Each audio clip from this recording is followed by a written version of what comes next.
दोस्तों नमस्कार, मैं जगन्नाथ गौतम सियासत हिंदुस्तान यूट्यूब मंच पर आपका स्वागत है।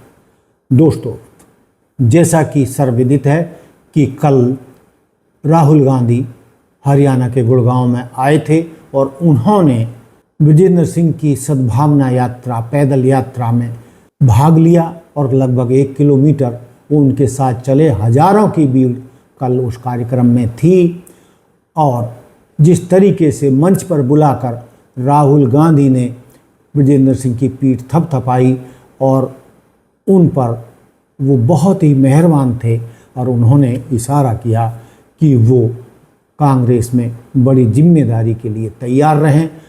और माना ये भी जा रहा है, जो उनका इशारा ये था कि यदि आने वाले समय में या अगले चुनाव में हरियाणा में कांग्रेस जीतती है तो विजेंद्र सिंह सीएम पद के दावेदार हाईकमान की तरफ से हो सकते हैं।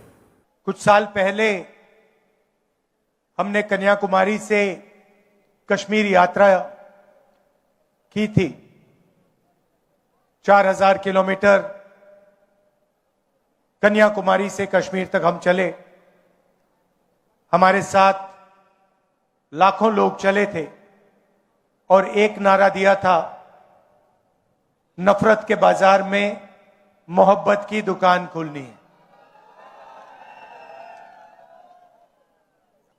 और ये नारा हमारा नारा नहीं था, ये नारा भीड़ से आया था। मगर देश को इस नारे की जरूरत थी और अभी भी इस देश को इस नारे की जरूरत है। तो मैं आपको बधाई देता हूं कि आप आइए आपको बधाई देता हूं कि आपने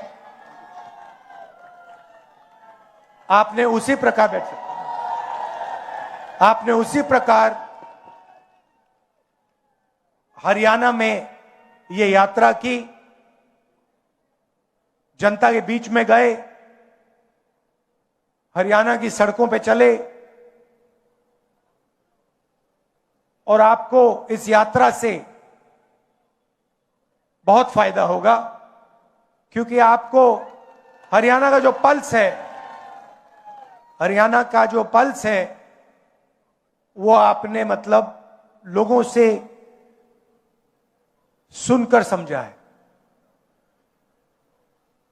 और मेरी सोच है कि कांग्रेस पार्टी में हर प्रदेश में जो हमारे युवा नेता हैं उन सबको इस प्रकार से जनता के बीच में यात्रा करनी चाहिए। सीखने को मिलता है, लोग जुड़ते हैं, राजनीतिक समझ बढ़ती है और हर यात्रा का, चाहे कितनी भी छोटी हो कितनी भी बड़ी हो, यात्रा की हिंदुस्तान में यात्रा का ट्रेडिशन है। तो यात्रा का जनता को और जो यात्रा करते हैं उनको फायदा होता है। देखिए, हरियाणा के बारे में आप मुझसे अच्छा जानते हो। यहां का चुनाव बीजेपी ने चोरी किया।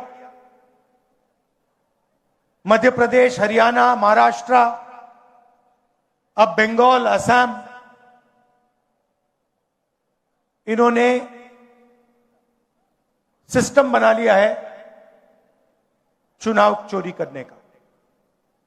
और दोस्तों, हों भी क्यों नहीं, वह बहुत ही पढ़े लिखे आईएएस ऑफिसर हैं, डीसी रह चुके हैं, विभिन्न पदों पर आईएएस रहते हुए उन्होंने काम किया है। उनके पिता खुद हरियाणा में मंत्री और केंद्र में मंत्री रहे हैं और कांग्रेस के खांटी नेता भी उनके पिता वीरेंद्र सिंह रहे हैं।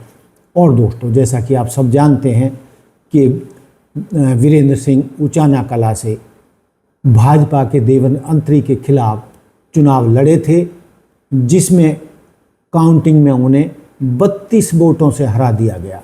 दोस्तों, उनका मुख्य जो दायरा है जिसके लिए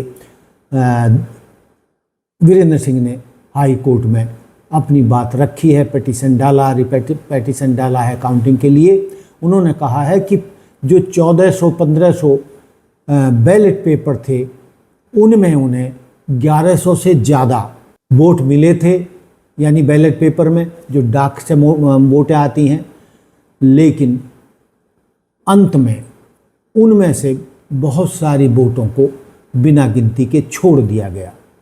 दोस्तों, वीरेंद्र सिंह का कहना है कि जो चुनाव अधिकारी मान रहे हैं कि 215 वोटों को नहीं गिना गया, तो यदि 215 वोटों को गिना जाता तो जिस एवरेज में वीरेंद्र सिंह ने 1400-1500 बैलेट पेपर में से 1100 से ज़्यादा मत प्राप्त किए थे, तो उस बेस पर 215 वोटों में उनको उसी एवरेज में 32 वोट से तो उन्हें आसानी से मिलने थे, बल्कि उनको जो है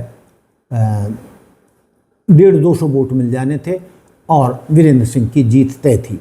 दोस्तों, जैसा कि आप जानते हैं कि देवेंद्र अत्री हाई कोर्ट में केस हार चुके हैं और उनकी याचिका को खारिज कर दिया गया था, जिसमें उन्होंने कहा था कि इस केस में रिकाउंटिंग नहीं होनी चाहिए, जबकि हाई कोर्ट और सुप्रीम कोर्ट ने कहा देवेंद्र अत्री की यानी भाजपा के अवैध रूप से घोषित किए विधायक की उचाना कला से वो अर्जी खारिज कर दी थी और अब उनकी गिनती होने जा रही है।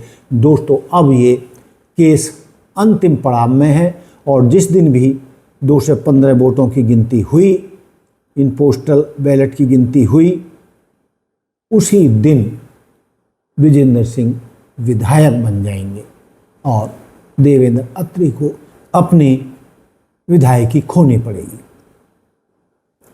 तो दोस्तों, माना ऐसा जा रहा है कि मेरी जितनी भी सूत्रों से बात हो रही है, राजनीतिक पंडितों से बात हो रही है, कि विजेंद्र सिंह का अब हरियाणा कांग्रेस में बड़ा कद हो गया है। यदि वो आने वाले समय में, जैसा कि कहा जा रहा है, जो हमने केस का अपडेट देखा है कि किसी भी क्षण वोटों की गिनती का आदेश हाईकोर्ट में हो सकता है और जिस दिन भी वोटों की गिनती के आदेश हुए, तो जिस तरीके से चंडीगढ़ में मेयर के चुनाव में चुनाव अधिकारियों ने धांधली करके बीजेपी के पार्षद को मेयर बना दिया था, लेकिन बाद में सुप्रीम कोर्ट के आदेश पर उसकी मेयरी जाती रही और उनको अपनी कुर्सी छोड़नी पड़ी। तो यही हाल इस केस में होना है। इसमें जानकार बता रहे हैं कि जिस दिन भी तारीख लगी काउंटिंग की, उसी दिन विजेंद्र सिंह विधायक घोषित हो जाएंगे। और दोस्तों, आने वाले समय में जो राहुल गांधी ने मंच से उनको पास बुलाकर उसकी पीठ थपथपाई है और उनको तैयार रहने के लिए कहा गया है कि वो बड़ी जिम्मेदारी के लिए तैयार रहें। और आपको इस यात्रा से बहुत फायदा होगा, क्योंकि आपको हरियाणा का जो पल्स है, हरियाणा का जो पल्स है, वो आपने मतलब लोगों से सुनकर समझा है। तो उसका जो मतलब समझा जा रहा है राजनीतिक गलियारों में, ये है कि विजेंद्र सिंह को हरियाणा कांग्रेस में कोई बड़ी जिम्मेदारी मिल सकती है। और यहाँ तक भी कहा जा रहा है कि अगले विधानसभा चुनाव में यदि कांग्रेस चुनाव जीती तो विजेंद्र सिंह सीएम फेस होंगे और हरियाणा में कांग्रेस के मुख्यमंत्री बनेंगे। तो दोस्तों, ये थी हमारी आज की खबर कि हरियाणा हाई कोर्ट का फैसला विजेंद्र सिंह के लिए डबल खुशी का सौगात लेकर आ सकता है और राजनीतिक तौर पर हरियाणा कांग्रेस में तो उनका कद बढ़ना और बड़ी जिम्मेदारी मिलना तय है। जिस तरीके से उन्होंने हजारों किलोमीटर पूरे हरियाणा का गांव-गांव पद यात्रा की है, लोगों से बातचीत की है और राहुल गांधी ने भी कहा, मैंने भी 4000 किलोमीटर से ज़्यादा की यात्रा की थी और सभी युवा कांग्रेसियों को अपने अपने इलाकों में ऐसी यात्राएं करना चाहिए और लोगों के करीब पहुंचना चाहिए, उनकी समस्याओं को समझना चाहिए, तभी कांग्रेस जीत की ओर बढ़ सकती है। जब तक आप जनता के बीच में नहीं जाओगे, उनका आशीर्वाद नहीं लोगे, उनकी असली समस्याएं नहीं समझोगे कि जनता की समस्याएं क्या हैं, जन समस्याएं क्या हैं और जनता, प्रदेश की जनता चाहती क्या है, तब तक कांग्रेस का उद्धार नहीं होगा और कांग्रेस जिताऊ पार्टी नहीं बनेगी। तो दोस्तों, ये बिल्कुल तय है, जब राहुल गांधी ने घोषणा कर दी है तो ये भी माना जा रहा है कि राहुल गांधी ने जो घोषणा की है वो बापू बेटे को बड़ा झटका है। यानी भूपेश सिंह हुड्डा और दीपेंद्र सिंह हुड्डा के दिन अब लगने वाले हैं और विजेंद्र सिंह के दिन आने वाले हैं। वो विधायक भी बनेंगे और यदि सब कुछ ठीक ठाक रहा तो हरियाणा के अगले सीएम वीरेंद्र सिंह होंगे। तो दोस्तों, ये था मेरा आज का मुद्दा। देखते रहिए सियासत हिंदुस्तान। जय हिंद, जय भारत, जय संविधान, नमस्कार।